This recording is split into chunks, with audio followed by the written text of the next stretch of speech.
Hey Joe, hey Jay, this is Joe calling from Rhode Island.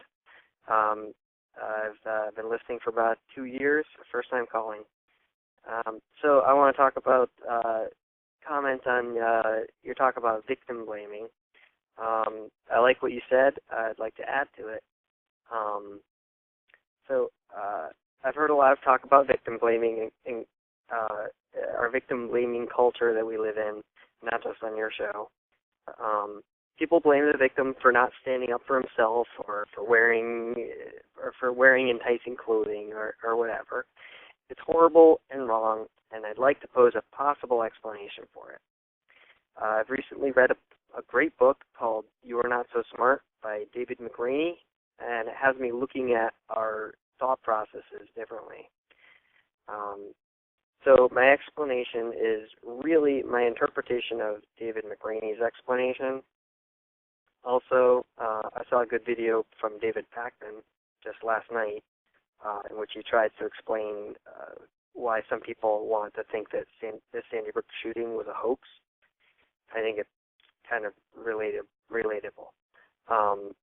Anyway, when people blame the victim, what they're doing is trying to give themselves a reason why this terrible thing could never happen to them.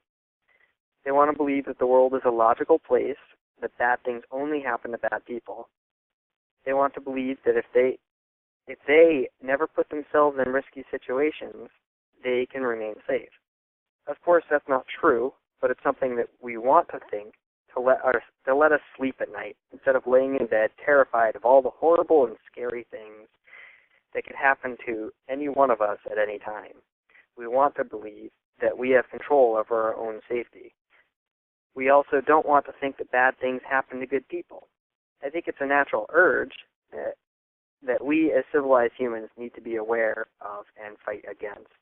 It's natural to want to reduce the anxiety we feel about horrible things happening in the world, but we need to find better ways of reducing that anxiety. We have to stop blaming the victim, because at any moment, that victim could be us. Thanks again, Jay. Bye.